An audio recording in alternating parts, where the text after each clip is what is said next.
estar novamente aqui neste púlpito com muita gratidão a Deus.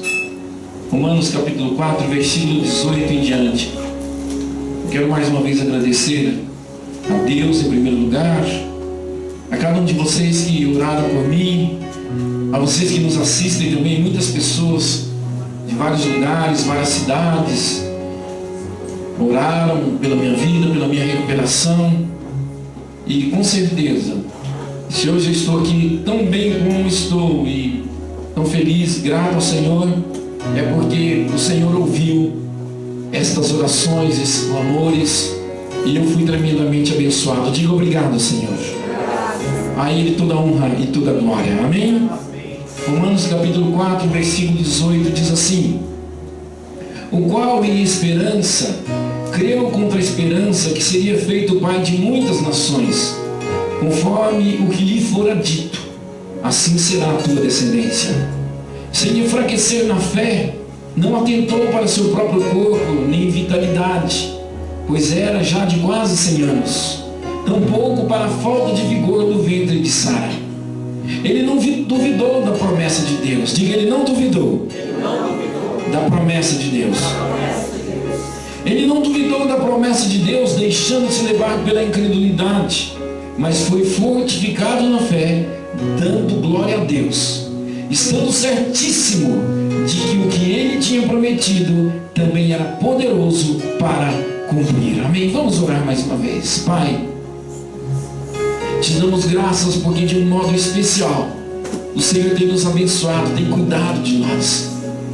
Obrigado, Deus, porque o simples fato de podermos estar aqui neste lugar nessa noite, preparado por Ti, para que a Tua palavra, ó Deus, seja ministrada sobre nós, já é a expressão, ó Deus, do Teu cuidado, do Teu amor, da Tua preocupação por cada um de nós, Pai. Pai, obrigado, Deus, por ter nos escolhido, nos separado, para sermos Teus filhos, Pai, para estarmos em Tua presença. Continua nos abençoando. Abençoa, Deus, cada um daqueles que estão neste lugar. Abençoa também aqueles que mesmo distantes estão nos assistindo, estão sendo ministrados, Pai.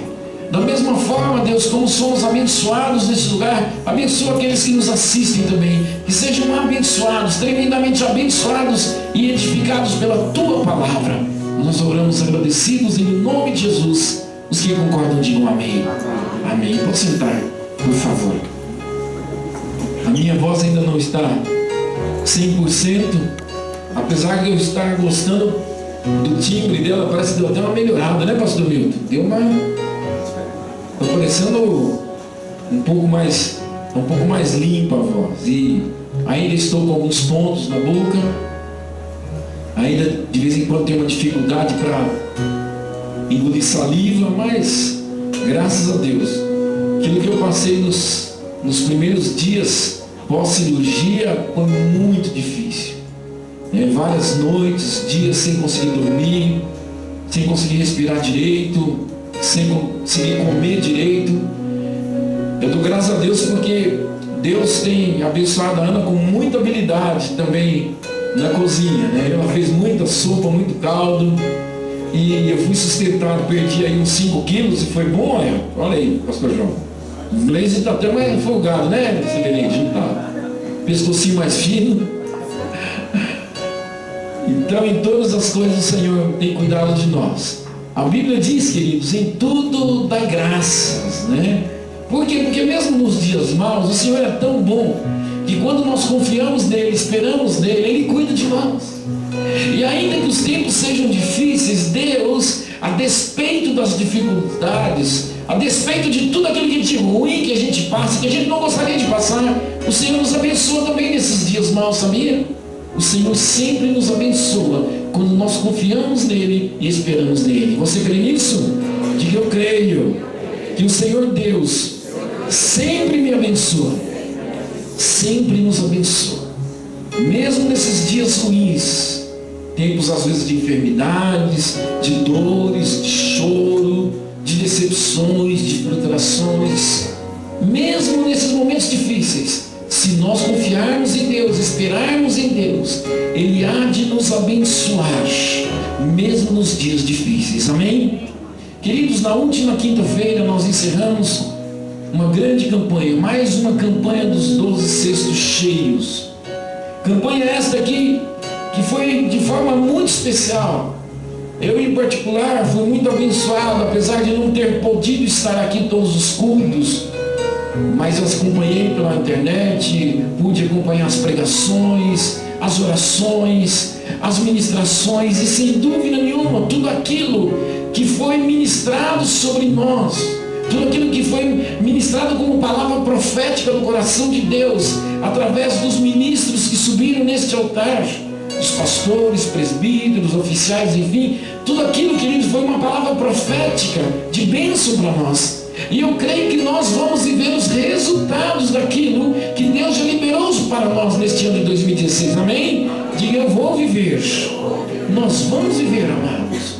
Nós vamos viver, sim, o tempo da provisão do Senhor, porque nós confiamos nele, porque nós esperamos nele, assim como aquela multidão, nós o seguimos, nós esperamos nele. A nossa fé não está em nós mesmos, a nossa fé não está em pessoas, a nossa fé não está no governo, a nossa fé não está nos astros, a nossa fé não está no horóscopo chinês.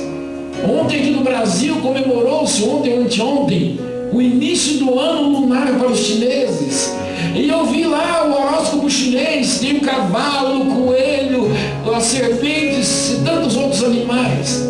E há pessoas que estão na dependência deste horóscopo chinês. Estão dizendo, olha, eu sou coelho, eu sou ágil, e porque eu nasci no ano de tanto, eu sou coelho, eu nasci no ano de tal, eu sou cavalo. E eu vou viver isso porque eu nasci em tal época. Amados, nós precisamos aprender a depender de Deus e não destas superstições. Amados, não é o horóscopo que vai te abençoar, não é a lua posicionada junto com tal planeta, o tempo lunar que vai fazer a diferença na tua vida. O que vai fazer a diferença na tua vida é a bênção do Senhor Deus, amém?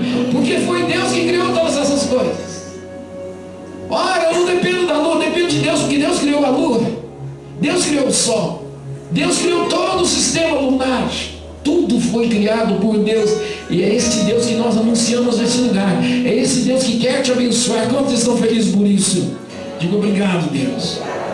Queridos, quando nós terminamos essa campanha e hoje nós vamos então participar da ceia. Essa ceia do Senhor especificamente é uma ceia muito especial, porque na verdade esta ceia está consolidando aquilo que nós recebemos durante esta campanha dos 12 cestos cheios.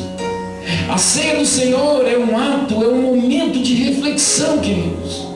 Participar do pão e do cálice significa refletir, significa ter um momento de comunhão com outros irmãos, significa recordar, trazermos a nossa memória, como nos ensina o Evangelho de Lucas. Aliás, todos os evangelhos nos ensinam que a ceia, na verdade, é um ato, é um momento para trazermos a nossa memória a vida de Jesus, para nos lembrarmos, queridos, que é através de Jesus, através de Jesus, do seu nascimento, da sua vida, do seu ministério, da sua morte, da sua ressurreição, que nós encontramos, amados, a Deus. Que possamos entender que tudo aquilo que nós podemos viver como promessa de Deus tem a ver com aquilo que Jesus fez por nós. Tem a ver com nascimento. Diga nascimento, diga vida, diga ministério, morte, ressurreição. Eu vou repetir novamente, diga nascimento, ministério, vida, morte e ressurreição de Jesus Cristo. Tudo aquilo que hoje nós podemos viver tem a ver com o nascimento de Jesus, com a vida de Jesus, com o ministério de Jesus, com a sua morte e com a sua ressurreição. Em Lucas capítulo de número 22, 19 e 20, nós encontramos Jesus falando sobre isso. O ensino de Jesus a este respeito, ele reuniu os seus discípulos, aqueles discípulos que nos representavam. Eles nos representavam, dizendo: olha, vocês devem se reunir, comer o pão e beber o cálice em minha memória, em memória daquilo que eu fiz, estou fazendo e vou fazer por vocês. Por isso, participar dessa ceia hoje significa trazer à nossa memória aquilo que Jesus Cristo fez por nós, para que hoje nós estivéssemos aqui e pudéssemos viver uma nova vida, um novo tempo. Porque Jesus Cristo, queridos, é Deus. Jesus é o Filho de Deus que se fez homem. A Bíblia diz que Ele se entregou por nós. Ele se entregou para sofrer, para levar sobre si os nossos pecados, as nossas dores, as nossas maldições. Queridos, que possamos entender, e este entendimento deve ser individual, pessoal, que Jesus Cristo sofreu por nós. A Bíblia diz que Jesus levou sobre ele, sobre o seu corpo, estavam os nossos pecados, estavam as nossas dores, os nossos fracassos, e as maldições que estavam sobre nós foram colocadas sobre Jesus. Jesus nunca cometeu nenhum pecado, mas Ele morreu por causa dos nossos pecados. Ele, na verdade, permitiu que lhe amaldiçoassem. A Bíblia diz que Ele morreu morte de cruz. E morrer crucificado significava morrer das piores mortes que poderiam existir. Porque, na verdade, já havia uma palavra de maldição sobre todo aquele que morresse crucificado. E Ele se fez maldito por nós. Entenda uma coisa, talvez você olhar para você e falar, pensa assim: minha família, ela tem uma maldição hereditária. Olha, sobre a minha casa, sobre os meus ascendentes, uma maldição. Deixe-me dizer uma coisa: quando nós nos entregamos a Cristo Jesus e o recebemos como Senhor e Salvador, nós tomamos pela fé posse da quebra de toda maldição, seja ela qual for a origem. A maldição é quebrada, porque Jesus Cristo se fez maldito. Amém? Diga: eu sou abençoado. Diga: não há mais maldição sobre a minha vida. Que possamos saber, queridos, que somos agora habilitados espiritualmente para sermos novas criaturas e para vivermos, queridos, uma nova história, para vivermos um novo tempo, vivermos uma nova história, um novo tempo, agora sob, debaixo de novos princípios e valores. Os valores que devem nortear as nossas vidas não são mais os valores deste mundo tenebroso, mas são os valores do reino de Deus. Os valores do mundo, por exemplo, dizem: olha, se alguém te bater, vai lá e não dê bobeira, não marque bobeira, vai lá dar o troco. No reino de Deus o valor diz: perdoa. O reino de Deus diz: perdoa. O reino de Deus diz para você que você deve perdoar. O reino de Deus diz que mais bem-aventurado é dar do que receber. E por aí vai, são vários e vários princípios. O reino de Deus diz: olha, não minta, porque o pai da mentira é o diabo. Lá no mundo as pessoas dizem: que mal faz uma mentirinha. No reino de Deus não. O reino de Deus diz que o diabo é mentiroso, ele é o pai da mentira. E nós somos filhos de Deus e não podemos mais viver segundo o curso deste mundo, porque somos novas criaturas, nascidos de novo em Cristo Jesus. Amém? Diga: eu nasci de novo.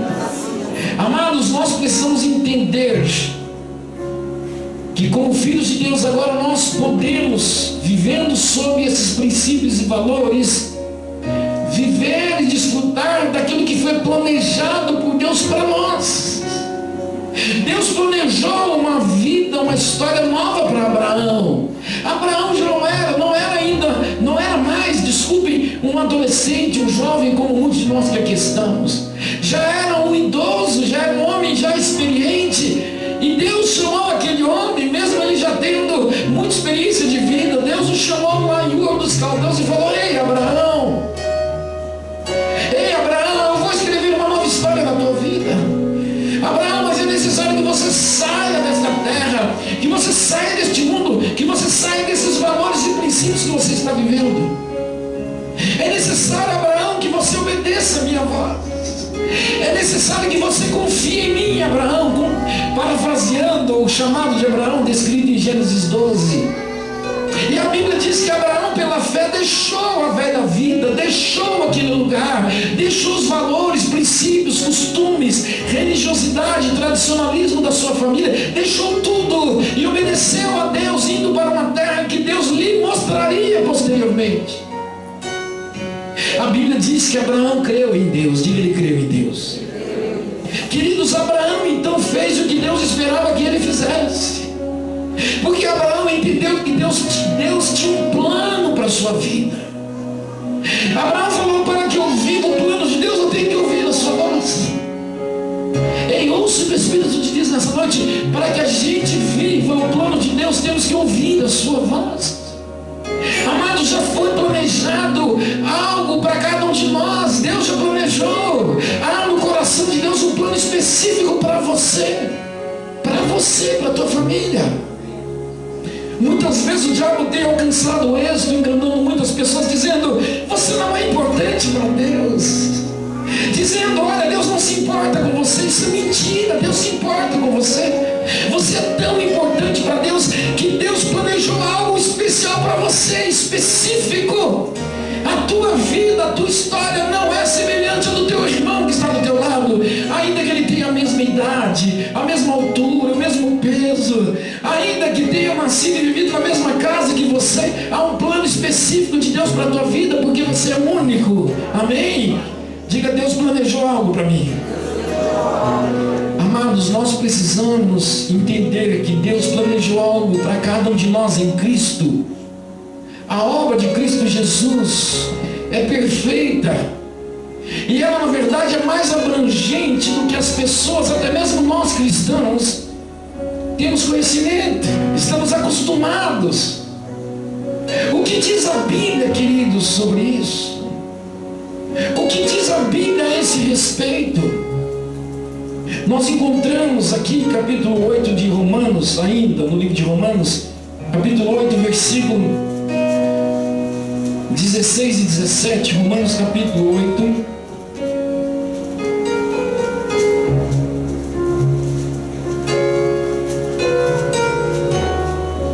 Capítulo 8, versículo 16 e 17 diz assim: o mesmo Espírito testifica com o nosso Espírito que somos filhos de Deus. Se nós somos filhos, logo também somos herdeiros, herdeiros de Deus e co-herdeiros de Cristo. Se é certo que com Ele padecemos, para que também com Ele sejamos glorificados. Quem diz o texto está dizendo aqui, queridos, que nós somos abençoados por Deus, temos o Espírito de Deus em nós, e este Espírito testifica que nós somos filhos de Deus, e como filhos de Deus nós somos herdeiros de Deus, co-herdeiros com Cristo, ou seja, tudo aquilo que o Senhor Deus planejou como promessa sobre Jesus, como o primeiro de muitos que haveriam de nascer pela fé nele, o Senhor estendeu esta bênção para nós. Aquilo que é promessa de Deus para nós, nós precisamos tomar posse, assimilar, crer, acreditar e entender que nós não nascemos em Cristo à toa. É muito mais do que religião, é muito mais do que mudança de usos e costumes, é muito mais do que mudança externa, é muito mais do que mudar de roupa, é muito mais do que mudar o palavrear, né? O jeito de falar, é muito mais do que isso. É uma mudança interna que acontece dentro de nós através do novo nascimento. Nós precisamos entender que nós somos herdeiros de Deus. Diga: eu sou herdeiro de Deus. Diga para o teu irmão: você é herdeiro de Deus, meu irmão. Você é herdeiro de Deus. Em Cristo Jesus há promessas para nós, há incomparáveis promessas, há infindáveis promessas, há preciosas promessas, há poderosas promessas, há valiosas promessas, incomparáveis promessas para cada um de nós. Como povo de Deus nós temos promessas, mas temos promessas também individualizadas. Deus olhou para você e para mim e individualizou promessas, planos há no coração de Deus específicos para nós. Ninguém pode viver aquilo que Deus planejou para nós. Muitas vezes eu já ouvi pessoas falando, aquilo ali era para mim, aquela bênção era para mim, foi lá e pegou a minha bênção. Ninguém vai conseguir roubar aquilo que é de Deus para a tua vida, amém? O que é de Deus para a tua vida, ninguém pode tomar.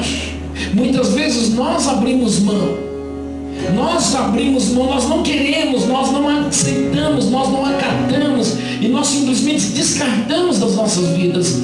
Mas o diabo, a Bíblia diz que ele não pode nem sequer nos tocar. Nós temos a unção do Santo, a Bíblia diz, e ele não pode nos tocar. A Bíblia também diz, somos ministrados esses dias, que operando Deus ninguém poderá impedir. Ninguém pode impedir o agir de Deus sobre a tua vida. Quantos creem? Digam amém. Diga eu creio. Como podemos então usufruir, desfrutar de todo o resultado daquilo que Jesus Cristo fez por nós na cruz do Calvário?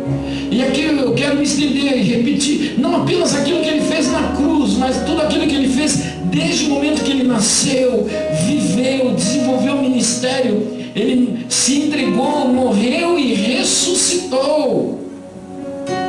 Porque o plano de Deus, amados, não é muitas vezes como nós pensamos. Nós às vezes temos uma visão muito pequena, muito tacanha daquilo que Deus pode e vai fazer em nossas vidas. O plano de Deus começou lá atrás. Se nós olharmos Gênesis capítulo 3, a gente percebe que Deus já estava planejando a nossa redenção. E de uma forma muito sutil, o Senhor Deus, através da história, dos anos, centenas, milhares de anos foram se passando, até que Jesus Cristo nascesse então de uma mulher, gerado pelo Espírito Santo. Aí a gente vê a execução, plena execução do plano de Deus para nos salvar, para nos remir dos nossos pecados. Então, através do nascimento, vida, ministério, morte e ressurreição, nós temos grandes coisas, grandes promessas, uma grande história para vivermos individualmente. Quantos creem nisso? O que fazer para nós desfrutarmos do resultado, ou dos resultados daquilo que Jesus Cristo fez por nós através da sua vida? O que fazer? Através da nossa fé, amados, nós podemos, em primeiro lugar, nós precisamos fazer, de forma pessoal, individual, voluntária e verdadeira, nós precisamos receber Jesus Cristo como Senhor e Salvador das nossas vidas. O que isso significa? Significa, amados, que pela fé nós precisamos crer que Jesus Cristo é Deus, que Ele nasceu, que Ele viveu, sofreu, morreu e ressuscitou por nós, em nosso favor.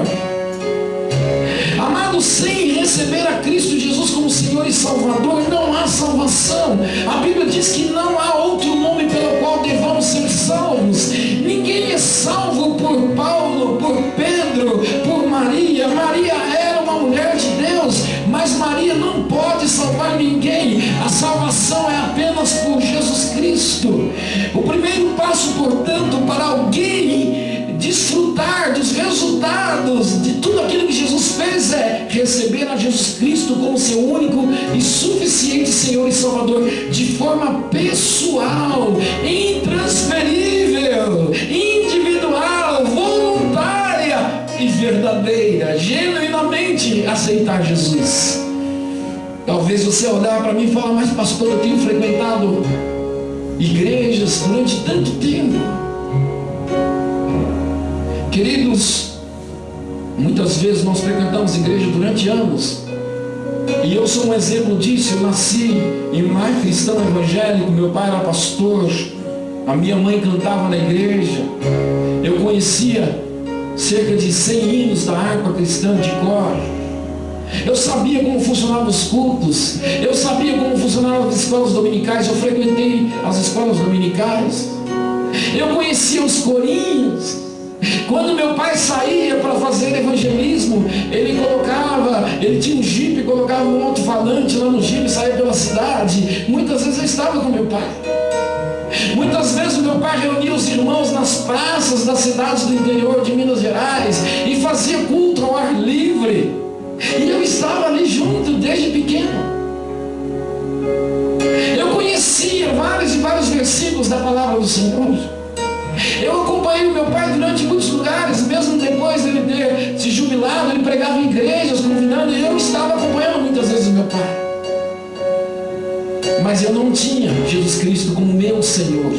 Jesus Cristo era o Senhor do meu pai. Jesus era o Senhor da minha mãe.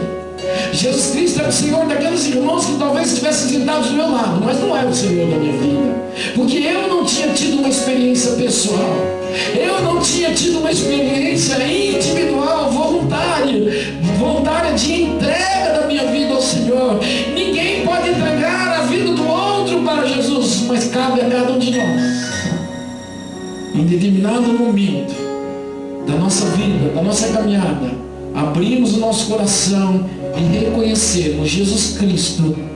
O Senhor nasceu, viveu, sofreu, morreu por mim naquela cruz, e pela fé eu te recebo como meu único e suficiente Senhor e Salvador. Amém? Se você, meu irmão, minha irmã, você que está aqui, ou talvez você que esteja me assistindo pela internet, talvez você frequente igreja já há algum tempo, talvez você conheça vários versículos da Bíblia, talvez você conheça cânticos, talvez você perceba que quando você vem aos cultos, participa dos cultos, você sai assim se sentindo mais leve. Talvez isso esteja te fazendo bem, e você gosta. Puxa, a palavra bonita, os cânticos, o clima. Puxa, os crentes assim são pessoas agradáveis, não xingam. Alguns não xingam, não falam palavrão. Infelizmente alguns falam. E aí você fala, que povo bom de se relacionar. É muito pouco. E não é isso que o Senhor tem para você apenas. O Senhor quer que você tenha um encontro pessoal com Jesus Cristo. Diga: eu preciso de Jesus como meu Deus, como meu Senhor e meu Salvador. Vamos levantar a mão direita e fazer essa declaração? Diga: Senhor Jesus, eu declaro com a minha boca, eu creio com o meu coração que o Senhor Jesus é Deus, nasceu em carne, foi crucificado e ressuscitou ao terceiro dia. Eu declaro que Jesus Cristo é o meu Senhor e meu Salvador. Pela fé, eu declaro, sou filho de Deus. Amém. Segunda coisa que nós devemos fazer, nós devemos reconhecer que os nossos pecados, nossos fracassos, nossas dores e toda a maldição que estava sobre nós, o Senhor Jesus levou sobre Ele, nos fazendo aceitáveis diante do Pai. Amados, a Bíblia diz que o pecado faz separação entre nós e Deus. Ora, se nós temos a descendência adâmica, nós trazemos conosco, portanto, a marca do pecado. Quando uma criança, uma pessoa nasce, ela já nasce pecadora por natureza. Ela já nasce pecadora. Não há um determinado momento que essa pessoa fala assim: opa, agora já é pecador. Não, ela já nasceu da descendência adâmica. Todos nós. Estava esses dias compartilhando com alguém uma curiosidade aqui, e os pais vão poder observar isso, se não observaram ainda, que ninguém precisa ensinar uma criança a mentir, mas as crianças mentem, os bebês mentem. Os bebês manipulam, vocês já viram isso? Quem ensinou um bebê a mentir? Mas o bebê mente. O bebê muitas vezes finge. Ele finge que está com fome, para que os pais vão lá e peguem ele no colo e ficam balançando assim. Eu me lembro que minha mãe também tinha essa mania de balançar assim, né? Eu perguntava para ela, quando ela pegava os nossos filhos, bebezinho: por que você está tremendo? Não, é porque ele gosta que balança. Mas ele te falou isso? Não, porque eu já descobri. O bebezinho está lá, está trocado, não está molhado, trocou a fralda, já deu um mamar, já colocou uma chupetinha, ele está no bercinho meio cheiroso, e de repente ele acorda, né? Mas ele quer colo. E aí ele faz um choro, que até as mães com mais sensibilidade que elas possuem, ele está com fome. Aí vai lá e pega, aí vai dar de mamar, não quer, você fala: não quero isso, né? O que você quer? O que você dá? É cólica então? E a gente já começa a responder: cólica. Que cólica nada? É colo. Começa com você, mas é colo. amados, às vezes os bebês, conforme vão crescendo, o bebê começa a engatinhar, e aí ele vai lá, mexe em alguma coisa, derruba algum objeto, aí você fala, foi você, Sandinha, foi você. Alguém já viu isso, não? Ou só os meus filhos? Será que são os meus filhos? Não leva isso aos meus filhos. Desde bebezinho, eles aprendem, eles já sabem. É da natureza, amados. Isso faz parte da natureza. E aí compete a nós, pais, ensinar para eles, desde pequenininho, tratar o caráter. Porque senão vai virar um mentiroso contumaz pro resto da vida. Se não se converter e não mudar. Sabia disso? Porque a tendência natural do homem é fazer aquilo que desagrada a Deus. Mentir, enganar, roubar, furtar, etc, etc. Isso é uma coisa inerente à natureza humana. Tudo isso que eu estou falando para vocês. Ninguém precisa ensinar ninguém a mentir. Já vem, mente, engana, xinga. A rebeldia, então. Eu nunca ouvi falar que tem curso de rebeldia por aí, né? Treinamento especial. Rebeldia, insubmissão. Alguém já viu? Nunca vi isso. Já viu, pastor João? Não, né? Eu estou dando de repente até ideia para alguém fazer essa besteira aí. Mas ninguém dá curso de treinamento, faculdade, curso superior em rebeldia, né? Pós-graduação em insubmissão. Não existe. Mas o que a gente encontra de pessoas rebeldes não está escrito. Dentro da nossa casa, então, às vezes está cheio de gente rebelde, sabe? A sementinha da rebeldia se manifesta, sabe? Você fala, não quero, eu sou grande, não vou, não obedeço, ninguém vai mandar em mim. Já viu isso? Isso é rebeldia. Por quê, amados? Isso é raiz, é um sintoma do pecado. E nós, como pais, também devemos corrigir, tratar os nossos filhos e ensinar-lhes a obedecerem, a se submeterem a Deus em primeiro lugar, se submeterem aos chefes, aos líderes que serão colocados sobre as suas vidas. Ensina isso para os seus filhos. Não ensina os seus filhos a serem rebeldes. Na verdade, combata a rebeldia. Combata essa semente de rebeldia que talvez esteja presente em alguns mais, outros menos, com mais e menos intensidade. Mas nós temos que estar atentos a isso. Queridos, nós precisamos reconhecer que Jesus Cristo, ao morrer, ao ressuscitar, Ele estava, amados, atraindo sobre ele, os nossos pecados, esses fracassos, essas dores, tudo aquilo, queridos, que estava sobre nós e que nos impedia, que nos separava do Pai, Ele levou sobre Ele, Ele atraiu sobre Ele, Ele nos remiu, amados. Pela fé, amados, nós precisamos receber o perdão dos nossos pecados, precisamos receber a remissão dos nossos pecados. A Bíblia diz em 1 João capítulo 1, versículo 7, que pelo sangue, abra comigo, vamos ler este versículo, é muito importante, é um dos versículos assim, que deve marcar as nossas vidas. 1 João, primeira epístola, primeira carta de João, capítulo 1, versículo 7, diz assim: se porém andarmos na luz como Ele na luz está, nós temos comunhão uns com os outros, e o sangue de Jesus, seu Filho, nos purifica de todo o pecado. Amados, e no versículo anterior ele fala do pecado corriqueiro, que se manifesta em nós, que flui em nós, mas diz também que se nós confessarmos, capítulo 1, versículo 9, os nossos pecados, Ele é fiel e justo para nos perdoar de todo o pecado e nos purificar de toda injustiça. O sangue de Jesus, sim, o sangue de Jesus derramado na cruz, representado nesta noite por esses cálices do suco de uva.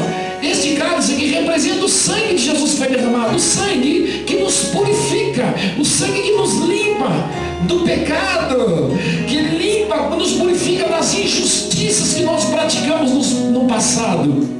O sangue de Jesus nos limpa. Diga, o sangue de Jesus me limpa, me lava de todo pecado, de todo passado.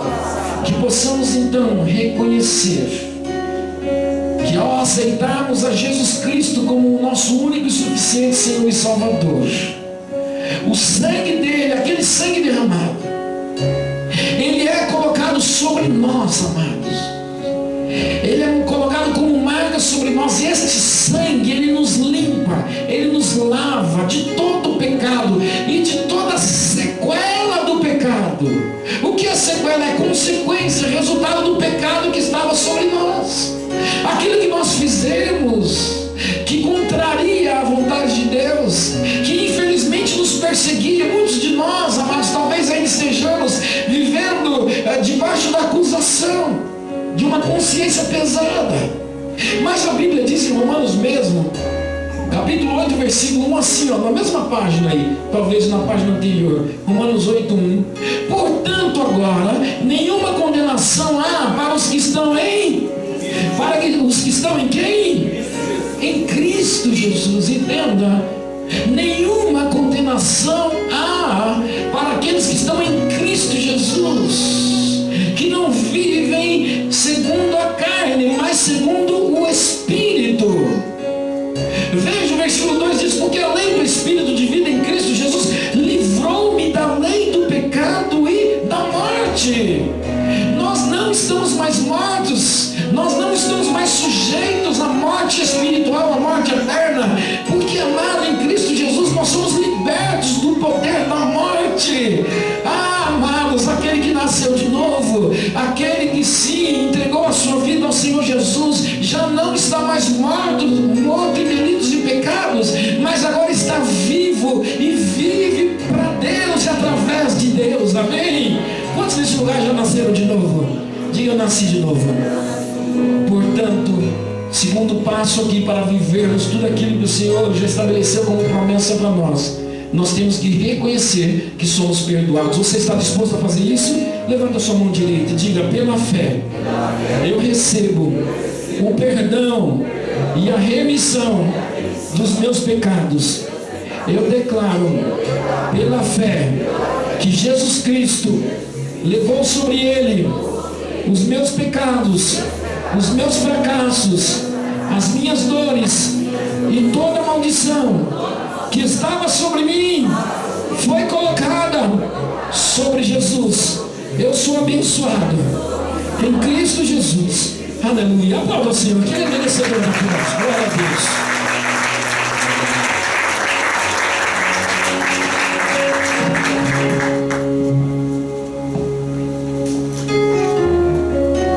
Terceiro ou quarto? Acho que eu errei aqui. Terceiro. Amados, nós precisamos tomar posse da nova vida. O que eu faço então? Eu preciso tomar posse da nova vida pela fé.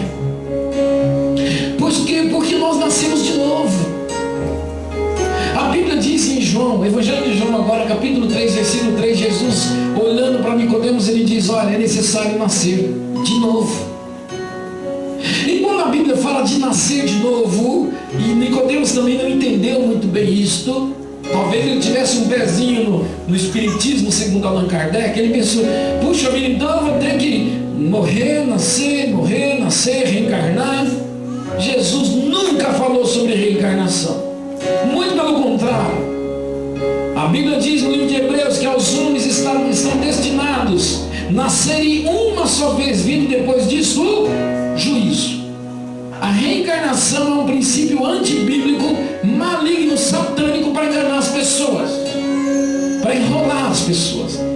É, na verdade, uma doutrina espiritualista, que tem o objetivo de tentar resolver ou responder alguns anseios das almas, do intelecto, da emoção das pessoas. Então, na verdade, surgiu o Espiritismo, segundo Allan Kardec, que dizem que é cristão, mas de cristão não tem nada, porque o cristão é aquele que segue Cristo, não segue Allan Kardec, não segue Chico Xavier.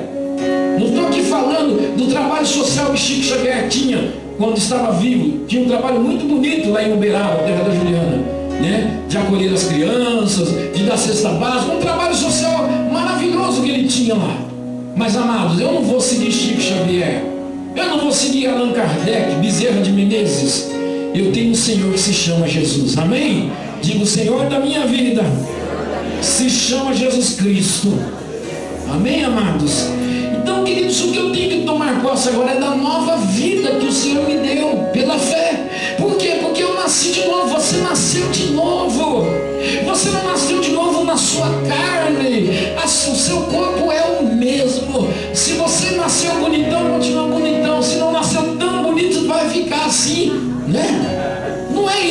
importante. Ah, mas o meu cabelo não é o que eu gostaria. E glória a Deus, amados, que você tem muito mais qualidade do que teu cabelo, amém? Cabelo, na verdade, não é o mais importante, né? Eu gostaria de ter um cabelo bonito, lisinho, né? Eu até falo para falar, acho que Deus não deu, porque senão eu seria um daqueles pastores que ela escandalizou. Ele deu cabelo grande, aí eu, mas que negócio é esse?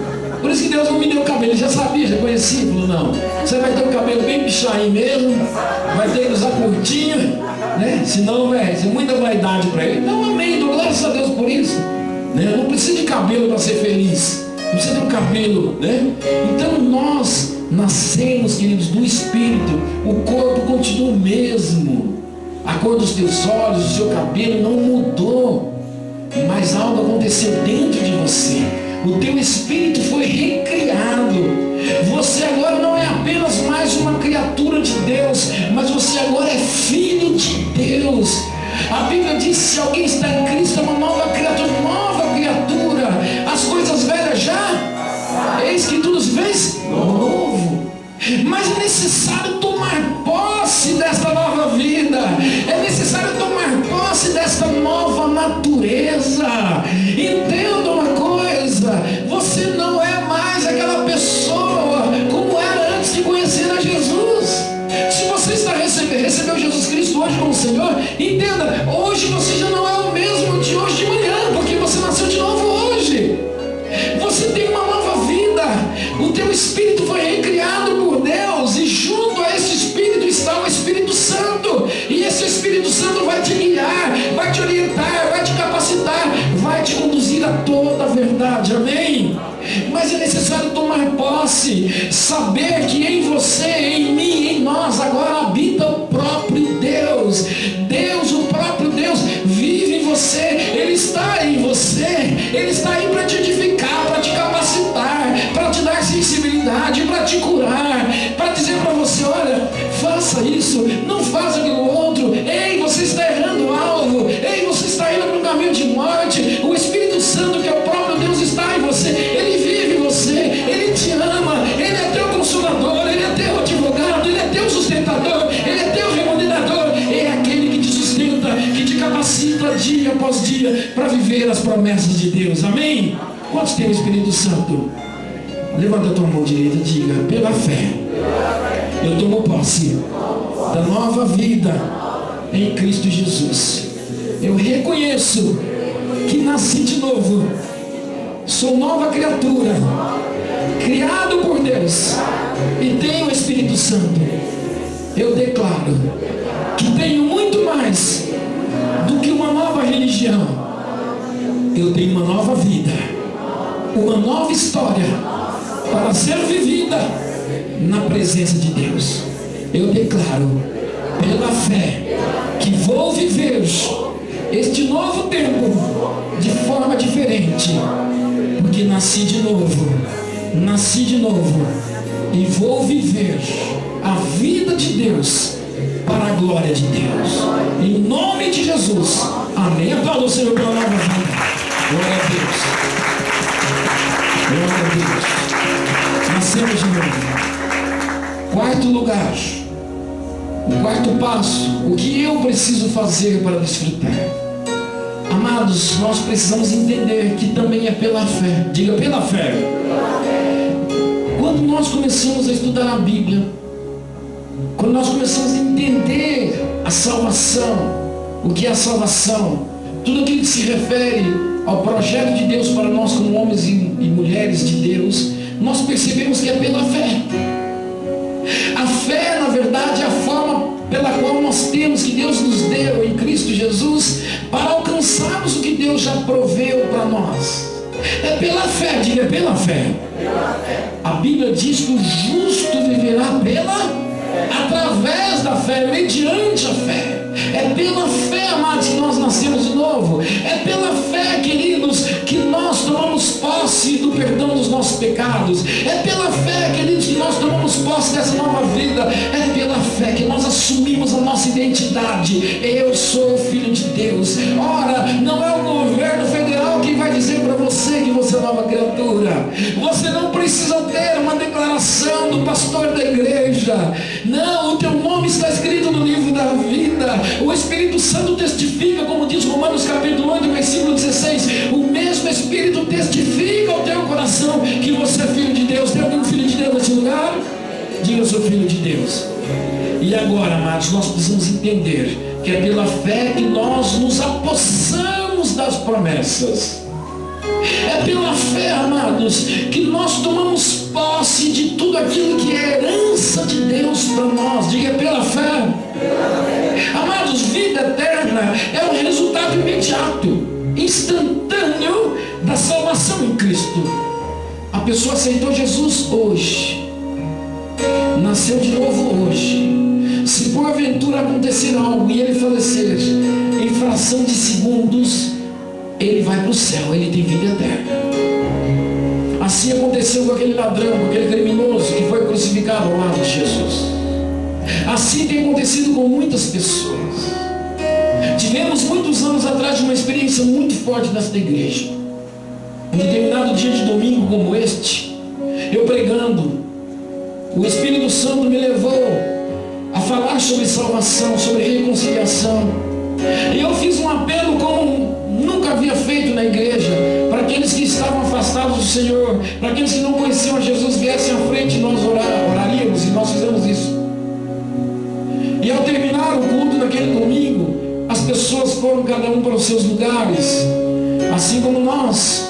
E quando nós estávamos em casa na madrugada, recebemos uma ligação de que uma pessoa, exatamente a primeira pessoa que levantou a sua mão naquele dia de domingo, voltando a sua vida, entregando-se ao Senhor Jesus, exatamente a primeira pessoa, ela havia sofrido um acidente, estava internada, amados, entre a vida e a morte, estava entubada, e as pessoas, os médicos já não acreditavam mais na sua sobrevivência. E nós saímos, fomos até aquele hospital. Eu tive a oportunidade ainda de ir lá, de orar por ele, quando ele estava entubado, em coma. Aquele rapaz, um jovem rapaz, menos de 30 anos de idade, né, Ana? Ele faleceu naquele domingo, amados. Eu não sabia. Muitas pessoas assustaram, perguntaram: olha, pastor, Deus mostrou alguma coisa, pastor? Como? Porque foi muito. Quantos estavam aqui naquele domingo? Levanta a mão, por favor. Vocês lembram disso? Há muitos anos. Foi muito triste, mas ao mesmo tempo motivo da gente festejar, porque aquele rapaz, ele não morreu, mas ele passou a viver no céu, porque ele nasceu de novo. O corpo dele faleceu, mas o nome dele estava escrito no livro da vida, e ele foi estar para sempre com o Senhor. Amém? E eu quero sim um dia encontrar com ele. Eu tenho certeza disso, convicção do meu coração, que o dia que eu chegar no céu, eu vou me encontrar com ele, e ele falar: puxa vida, que coisa, hein? E eu quero abraçar com ele e falar: puxa vida, valeu a pena aquele dia você abrir o seu coração, entregar a sua vida ao Senhor, para que você estivesse nesse lugar. E juntos nós vamos celebrar com o Senhor Jesus para todo sempre. Amém? Diga: obrigado, Senhor. Queridos, mas a salvação, portanto, a vida eterna é imediata. Aquele rapaz, ele não viveu tudo aquilo que ele poderia viver posteriormente, porque ele faleceu. Mas, amados, se nós já passamos da morte para a vida eterna, nós aceitamos Jesus, o nosso livro está escrito no livro da vida. Nós temos uma morada para nós, porque Jesus vai preparar morada para nós.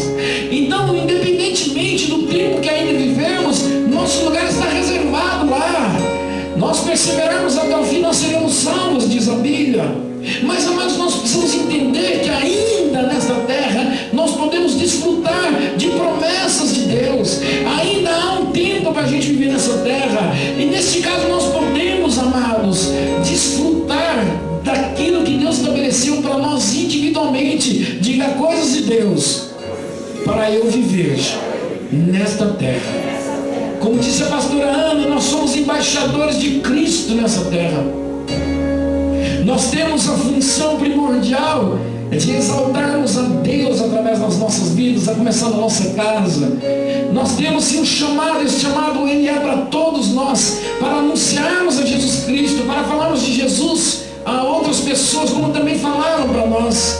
Mas nós podemos sim, amados, desfrutar de tudo aquilo que Deus estabeleceu como herança, como promessa para cada um de nós. Quantos creem nisso?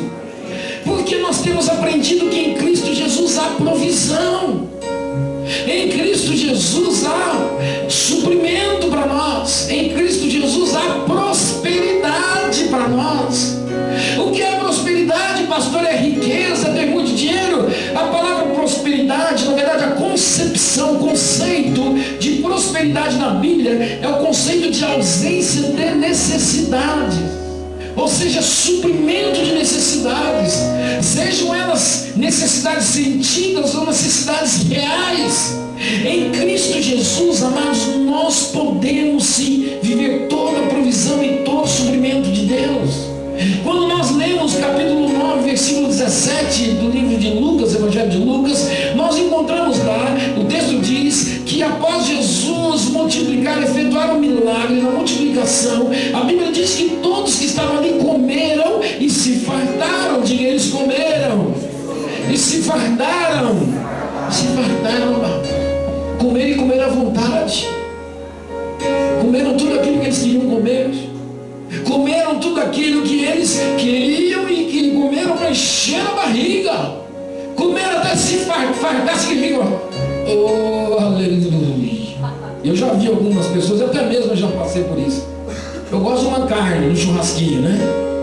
É aquele tipo de dia que você fala, Senhor, eu não vou pecar, mas se eu pecar, me perdoa. Brincadeira. Senhor, eu vou comer bem hoje. Alguém já fez isso? Já fez? Eu vou comer bem hoje? Fala, confessa teu pecado, confesso. Levanta a tua mãozinha santa do céu. Diga, eu já fiz isso. Eu acho que 99 pessoas fizeram, né?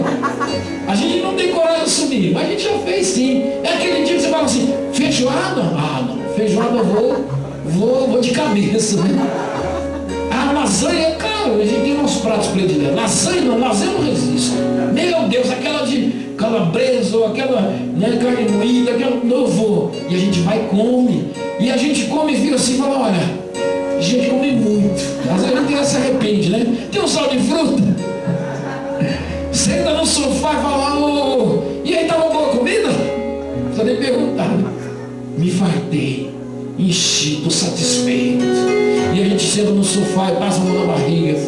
Fala, obrigado, Senhor. Não podemos comer assim todo dia. Amém, amados? Não vai ser segura, né? Vai ficar barrigudo aí. Vai aparecer alguns de nós aí. Mas vai dar. Ô Marcelo, você já está assim? Então, queridos, é assim estavam aquelas pessoas. O significado disso significa suprimento. Fartura, não é de fartura de fartar, não, viu? É falta não, é fartura de ter, abundância, é cuidado, eu estou suprido, as minhas necessidades foram supridas. Aquela multidão, cerca de 15 mil pessoas, seguiram Jesus, foram para o deserto com ele, não havia mercado, não havia lanchonete, não havia dinheiro suficiente para comprar pães e peixes para todos eles, mas Jesus estava ali, e onde Jesus há suprimento, onde Jesus há a provisão, onde Jesus está, há prosperidade, amados, a fartura, e é isso que o Senhor quer que você e eu vivamos em nome de Jesus, amém? Amém. Portanto, que possamos nesta noite tomar posse dessa palavra e entender que Deus preparou para nós provisão, suprimento, mas para vivermos essa provisão, esse suprimento, para vivermos a prosperidade de Deus, entenda, não é o pastor. Algumas pessoas falam, mas esse pastor fala tanto de provisão, suprimento e prosperidade. Eu falo porque não sou eu que vou dar. Eu não tenho, mas Deus tem. Eu não posso, mas Deus pode. A história de Abraão é interessante. A Bíblia diz em Romanos ainda, capítulo 4, versículo 18 a 20. Eu vou encerrar mais meia hora só, por favor. Pode colocar. Fiquem em paz aí. A Bíblia fala da história de Abraão. Obra comigo, vamos Deus. Eu estou animado, está com saudade de pregar. Eu já estou com umas 3, 4 pregações na agulha. Vou emendar uma na outra. Vocês estavam de férias em mim. Romanos capítulo 4, versículo 18, o texto que nós lemos fala de Abraão. A Bíblia diz que Abraão tinha promessa de Deus. Mas acontece que Abraão, ele corria o risco de não viver essa promessa. Por quê? Porque haviam impeditivos entre Abraão e a promessa de Deus. Haviam barreiras, haviam dificuldades, haviam coisas, amados, evidentes inclusive, que se opuseram entre Abraão e a promessa de Deus na vida dele. Ora, Deus havia prometido a Abraão: você vai ser pai de multidões. Abraão, você será abençoado, vai ser abençoador. Abraão, olha, os teus filhos, a tua descendência serão numerosos como a areia do mar, como as estrelas. Vê lá como vai ser. Abraão tinha promessa. Diga: eu tenho promessas de Deus. Nós temos promessas de Deus. A promessa de Deus é abrangente em cada área das nossas vidas. Tem a ver com a provisão, com o suprimento, com prosperidade, com cuidado, com proteção, com segurança. Tem a ver com tudo que nós precisamos. Estar para nós reservado no coração de Deus em Cristo Jesus. Mas, amados, haverão dificuldades. A Bíblia diz que Abraão viveu a promessa de Deus. Sabe por quê? Em primeiro lugar, porque ele não olhou para si mesmo. Ele não olhou para a sua própria capacidade. Veja, ele diz o seguinte: não atentou para o seu próprio corpo. Ele não atentou para a sua vitalidade. Ele era um homem de quase 100 anos de idade. Ao olhar para si mesmo, ele chegou à conclusão: eu não posso ter filhos. Mas esta informação, esta realidade não influenciou Abraão ao ponto de que ele desistisse da promessa de Deus. Era uma informação, era uma realidade na vida dele. Ele tinha quase 100 anos de ano. Não, eu não tenho jeito. Ele está lá, ele tinha 100 anos. Ele olhou para si mesmo e falou: o meu corpo não tem condições mais de gerar filhos. Mas os olhos dele não ficaram fixados nas dificuldades, nas debilidades. O texto fala aqui sobre a sua vitalidade. Ele olhou para si mesmo e falou: eu não tenho vitalidade para isso. Mas ele não ficou focando isso. Ele não permitiu que aquela informação verdadeira, diga-se de passagem, verdadeira, influenciasse, ou na verdade norteasse aquilo que ele haveria de crer. A informação, a realidade não pode influenciar a nossa fé. Anote isso, por favor. A realidade, a verdade da realidade que nós estamos vivendo não pode influenciar a nossa fé de modo que nós sejamos roubados para não vivermos as promessas de Deus. Abraão não atentou, não prestou atenção. É isso que diz o texto. A palavra atentar, prestar atenção, focar. Portanto, para vivermos as promessas de Deus, nós também precisamos imitar Abraão, nosso pai. Abraão ainda é nosso pai, o nosso pai na fé. Ele não olhou para si mesmo, para sua própria capacidade, e nem olhou para outras pessoas. Porque para que ele tivesse um filho, ele precisava dele, precisava de Sara. A Bíblia diz que ele não atentou para a sua própria debilidade, para a sua própria condição, e nem para o corpo, nem para o vigor do ventre de Sara. Porque humanamente também Sara não poderia ter filhos. Sara já não produzia os óvulos necessários. O seu útero estava ressequido. O seu útero já era infértil. Ela não poderia, humanamente falando, não poderia gerar filhos. Abraão não considerou isto. Ele não atentou para esta realidade. Também estava a realidade presente. Mas o texto diz que a atenção de Abraão não esteve nem nele próprio e nem em outras pessoas, neste caso a sua própria esposa. Amém, amados? Segundo lugar, ele não duvidou da promessa. Não duvide de Deus. Você pode até duvidar de mim. O pastor isso, os pastores, o pai, a mãe, eu não sei não se eles vão fazer isso por mim. Ele prometeu, mas acho que ele não vai cumprir. É verdade, não que eu queira, mas pode ser que eu fale com você. Eu posso falhar com você. Eu não sou infalível. O seu pai também não é, a sua mãe. o seu patrão, o seu chefe. Muitas vezes nós fazemos promessas e falamos: olha, eu vou fazer isso por você, mas passado algum tempo as coisas mudam e foge do nosso controle, a gente não consegue, e muitas vezes fala: olha, eu te prometi isso, eu queria fazer isso por você, mas eu não consigo, eu não tenho mais condições, me perdoa. E muitas vezes nós nos frustramos assim com pessoas. Mas a Bíblia diz, amados, que Abraão creu em Deus de uma tal forma, e ele creu, ele acreditou que aquele que havia feito as promessas, ele era poderoso para cumprir. Não duvide de Deus. Muitos de nós estamos sendo roubados porque nós duvidamos de Deus, porque nós permitimos que o diabo mine a nossa fé. Há muitos cristãos com fé minada. Há cristãos que pensam que podem falar qualquer coisa. Ah, Deus falou isso, mas eu estou vivendo aquilo. E daí que você está vivendo aquilo? Não duvide de Deus. Não duvide de Deus. Não duvide de Deus. Não duvide das suas promessas. Não duvide, não questione a idoneidade de Deus. Deus é idôneo. Deus é perfeito. Deus não é homem para que minta, nem filho do homem para que se arrependa. Se Ele prometeu, Ele pode cumprir. Se Ele te chamou para te dar uma nova vida, Ele vai te dar essa nova vida. Se Ele está ministrando ao teu coração hoje, que Ele vai tirar você desse lugar de vergonha que você está, Ele vai tirar. Se Ele está dizendo para você que Ele vai mudar todo o quadro circunstancial da tua vida, Ele vai fazer isso. Ele pode fazer isso. Quantos creem nisso?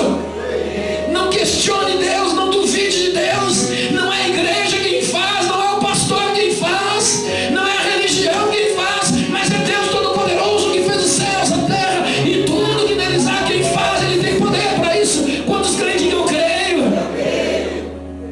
A Bíblia diz, para fechar, que ele creu, não se deixou levar pela incredulidade. Não se deixe levar pela incredulidade. Você pode estar vivendo num barraco. Eu vejo pessoas vivendo uma condição muito ruim. Há pessoas vivendo uma condição muito ruim, de extrema pobreza. Mas eu vejo Deus mudando isso. Eu vejo pessoas que viveram um tempo muito bom e estão vivendo uma situação muito difícil. E olham ao seu redor, e tudo que vê ao seu redor é motivo de tristeza, de choro.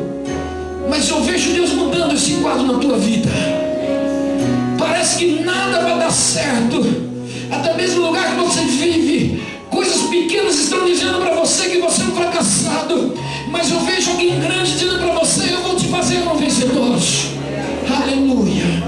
Eu vejo pessoas nesse lugar sendo martelados, bombardeados por informações de derrota, de fracasso.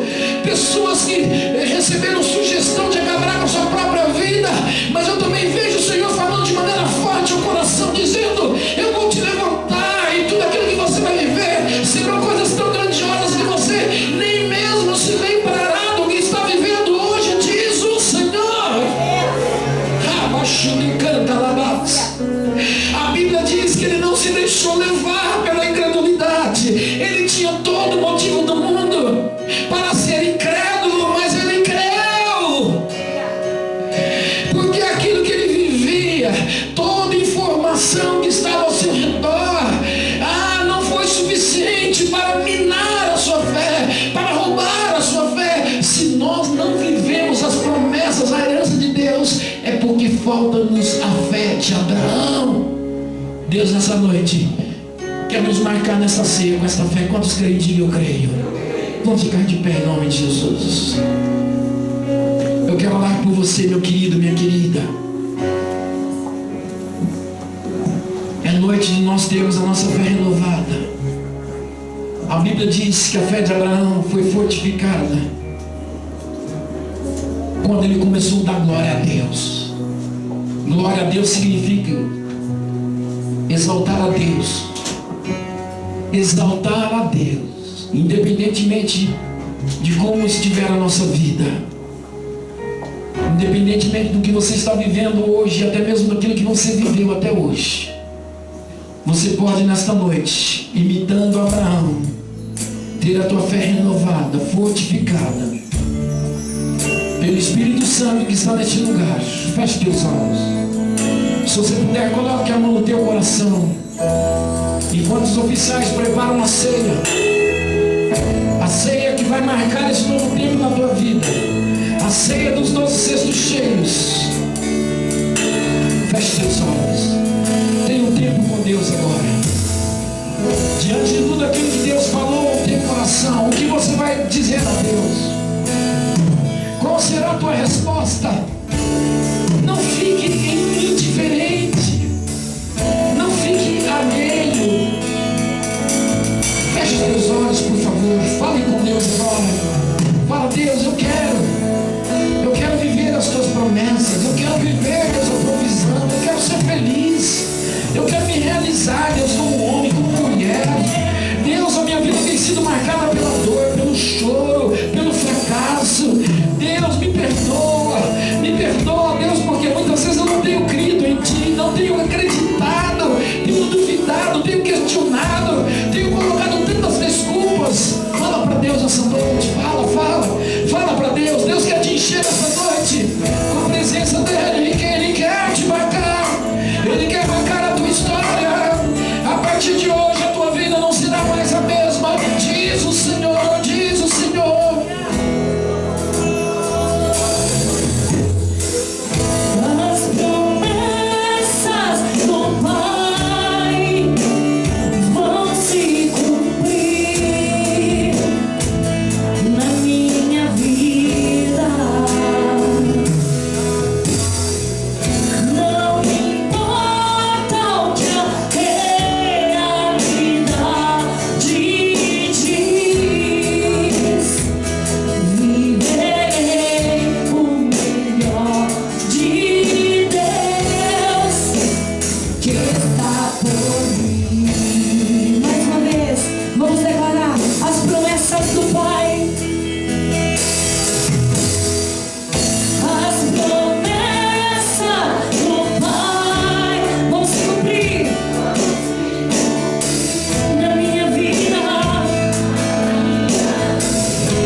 Esses elementos, os pães partidos simbolizam o corpo de Jesus que foi partido por você, que foi moído, machucado.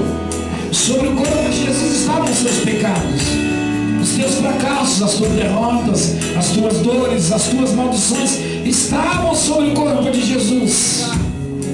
E ao comer estes pães partidos, você deve se lembrar disto e deve fazer desta lembrança, desta memória, algo tremendo na tua vida, algo prático durante o seu dia a dia, lembrando que Ele morreu por você, sofreu por você, se fez maldito por você.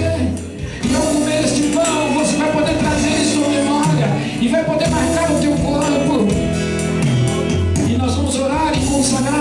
cálices, também com sumo de uva, que representa o sangue de Jesus. O sangue, sim, que foi derramado, vertido em nosso favor. O sangue que nos limpa, nos marca. Oh, o sangue, oh, precioso sangue. Aleluia. Nós vamos consagrar. Levanta as tuas mãos. Senhor, aqui estão os cálices, os pães partidos. Senhor Jesus, nós nos lembramos dessa noite que o Senhor nasceu, viveu, exerceu o teu ministério, sofreu, se entregou, morreu e ressuscitou ao terceiro dia por cada um de nós. Oh Jesus, como é bom nos lembrar que nós nascemos de novo pela fé em Ti, Jesus. Como é bom lembrar que Tu és o nosso Senhor e Salvador, Jesus. Jesus, como é maravilhoso saber que tudo aquilo que o Senhor passou, sofreu e venceu foi por nós, Jesus. Obrigado, Jesus. Consagramos agora esses pães, Senhor, esses cálices que serão servidos, e te pedimos que a Tua unção, que a Tua graça, o Teu amor, o Teu poder seja manifestado em cada um daqueles que comerão os pães e beberão os cálices. Nós consagramos agora pães partidos e cálices que serão servidos. Consagramos em nome do Pai, do Filho e do Espírito Santo. Vocês que podem servir, vocês que nasceram de novo, vocês que querem viver esse novo tempo, vocês podem receber os pães, segurar em suas mãos os cálices, para que possamos comer todos juntos. Podem servir, por favor. Segure este pão. Quem pode, quem deve participar? Aqueles que nasceram de novo, aqueles que receberam a Cristo Jesus como Senhor, aqueles que já tomaram a decisão de viverem a partir de hoje, independentemente do passado, uma nova vida, um novo tempo, e viver as promessas do Pai. Participe em nome de Jesus, para que seja um bênção na tua vida, para que seja um marco na tua vida, na tua casa e na tua história, em nome de Jesus. Amém.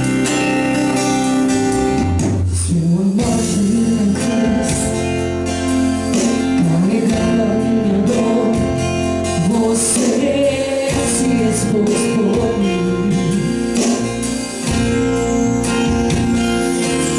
se entregou no meu lugar, me deu uma nova chance. Eu vou recomeçar, eu vou deixar na cruz, vou deixar na cruz tudo que passou. Tudo que ficou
pedaço de pão representa o corpo de Jesus que foi partido por você.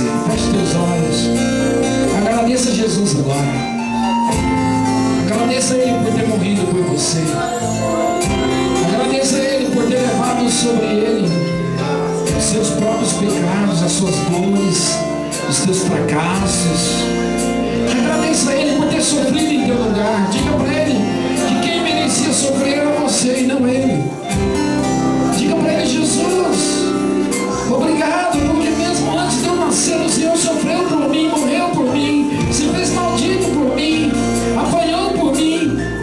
Obrigado, Jesus, obrigado. Senhor Jesus, nós levantamos este pão, este pedaço de pão, em memória da tua morte, do teu sacrifício.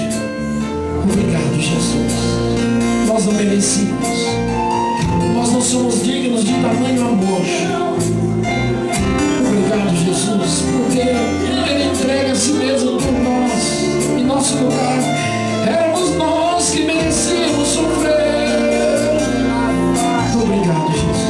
Levante-se e diga: obrigado, Jesus, por sofrer por mim, por levar sobre ti mesmo os meus pecados, os meus fracassos, e me conceder uma nova vida.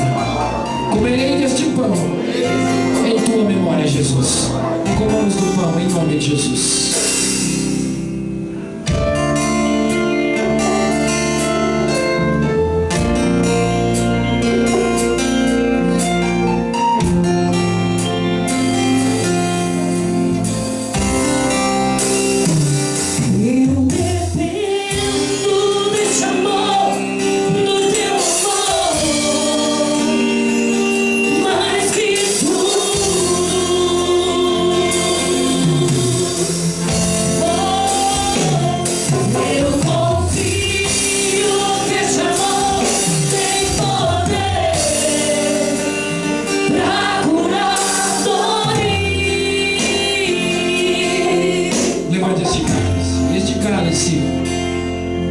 Representa, tipifica o sangue de Jesus, o sangue que te limpa, que te lava, o sangue que te purifica de todo o passado, das más obras, o sangue que te lava. O mesmo sangue é o sangue que te marca te marca como filho de Deus, como ungido do Senhor, como herdeiro das promessas, como alguém de Deus, alguém escolhido, marcado, ungido para vencer, para ser mais do que vencedor. Levante-te, cálice, diga: obrigado, Jesus, por ter derramado o teu sangue em meu favor. Obrigado, Jesus, porque o teu sangue me limpa, me lava de todo pecado, de toda injustiça, e me marca, Jesus, para vencer, para viver as promessas do Pai. Beberei deste cálice em tua memória, Jesus, porque o Senhor morreu, foi sepultado e ressuscitou, vencendo a morte. Obrigado, Jesus, por me marcar para vencer também. Obrigado, Jesus. Bebamos do cálice em nome de Jesus.